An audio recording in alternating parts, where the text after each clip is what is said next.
Praise lord. ప్రభునందు ప్రేమైన సహోదర సహోదరులందరికీ నా హృదయపూర్వక వందనములు తెలియజేస్తున్నాను. మీరందరూ బాగున్నారా? మీరందరూ బాగుండాలని నా అనుదిన ప్రార్థనలో నేను జ్ఞాపకం చేసుకుంటున్నాను. మీ యొక్క ప్రార్థన విన్నపములను కామెంట్ రూపంలో తెలియజేయగలరు. ఈరోజు మీ కొరకు దేవుని వాగ్దానం సామెతల గ్రంథము 24వ అధ్యాయము 16వ వచనము. నీతిమంతుడు 7 మారులు పడినను తిరిగి లేచును.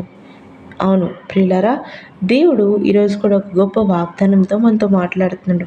అదేమిటంటే నీతిమంతుడంట 7 మారులు పడినను తిరిగి లేచును అని. ప్రియులారా, ఇక్కడ మనం జాగ్రత్తగా గమనించినట్లయితే నేను మీకు ఇంతకుముందు చెప్పిన రీతిగా దేవుని యొక్క దృష్టిలో నీతిమంతుడు ఎవరైతే ఆయన ఆజ్ఞానుసారంగా, ఆయన చిత్తానుసారంగా, ఆయన లేఖనానికి అనుగుణంగా భయభక్తులు కలిగి జీవించి ఆయన పట్ల విశ్వాసము నిరీక్షణ కలిగి ఉంటారో వాళ్ళే దేవుని దృష్టిలో నీతిమంతులని దేవుని వాక్యం సెలవిస్తుంది. అదే రీతిగా అటువంటి నీతిమంతుడంట ఇక్కడ తన జీవితంలో ఎన్నిసార్లు సాతాను తను పడద్రోయాలని ప్రయత్నించినా కూడా, పడిపోయినా కూడా తిరిగి లేస్తాడంట.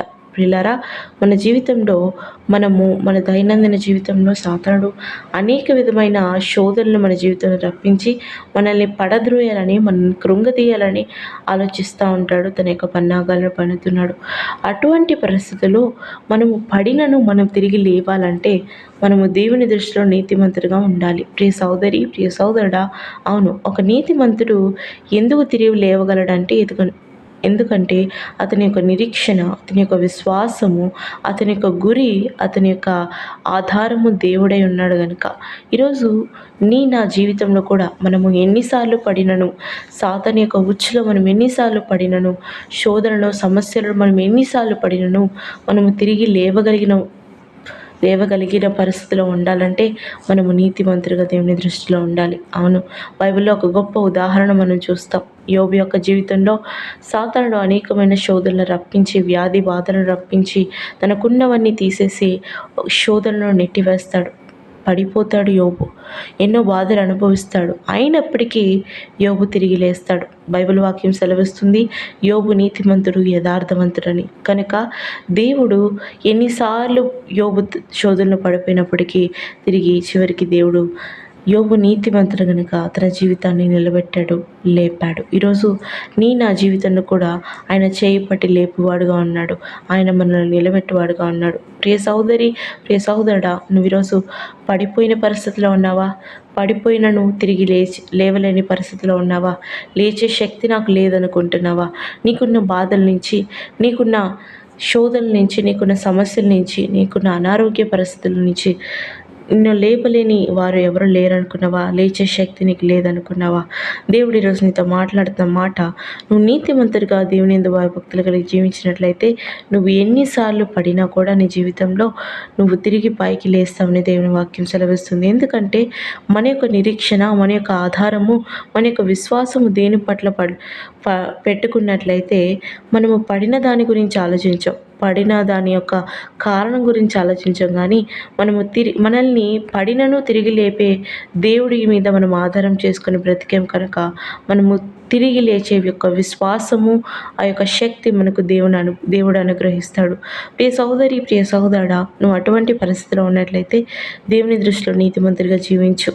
అలాగైతే ఈ లోకంలో మనకి ఎన్ని సమస్యలు, ఎన్ని బాధలు, ఎన్ని యొక్క ఇబ్బందులు గుండా, ఇరకాటాలు గుండా మనం వెళ్ళినా కూడా, ఎన్నిసార్లు పడిపోయిన పరిస్థితిలోకి మనం వెళ్ళినా కూడా తిరిగి దేవుడు మనల్ని లేపువాడుగా ఉన్నాడు. ప్రియ సోదరి, ప్రియ సోదరుడా, ఎటువంటి పరిస్థితిలో ఉన్నావు? ఎటువంటి లేవలేని పరిస్థితిలో ఉన్నావా? పడిపోయిన పరిస్థితిలో ఉన్నావా? నన్ను తిరిగి లేపువాడు ఎవరు లేరు, నా పాత స్థితికి చేర్చి వాళ్ళు ఎవరు లేరు, నా చేయి పట్టి నన్ను లేపు వాళ్ళు ఎవరు లేరు అని నువ్వు బాధపడుతున్నావా? నేను వాక్యం సెలవిస్తుంది, నువ్వు నీతిమంతుడుగా జీవించినట్లయితే నువ్వు 7 మారులు పడినను, అనగా ఎన్నిసార్లు నీ జీవితంలో నువ్వు పడిపోయినా కూడా నేను తిరిగి లేపువాడుగా దేవుడున్నాడు. అటువంటి విశ్వాసము, అటువంటి నిరీక్షణను కలిగి ఉంటే ఈరోజు నాతో పాటు ప్రార్థనలో ఏకీభవించు.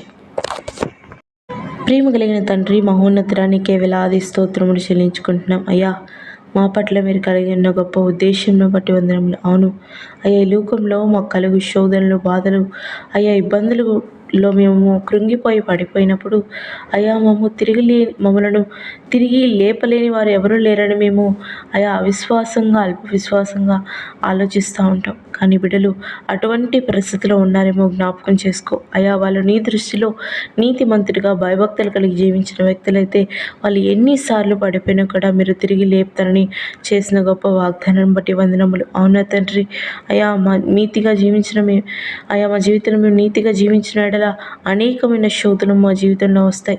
అయా యోబు జీవితంలో వచ్చినట్లుగా అయా అనేకమైన శోధనలు గుండా మమ్మల్ని సాతాను తీసుకువెళ్తాడు. అయినప్పటికీ అయా మమ్మల్ని మీరు తిరిగి లేపువారుగా ఉన్నందుకు వేలాది స్తోత్రం చెల్లించుకుంటూ యేసు నామమున ప్రార్థించి వేడుకొంచున్నాము నా తండ్రి. ఆమేన్.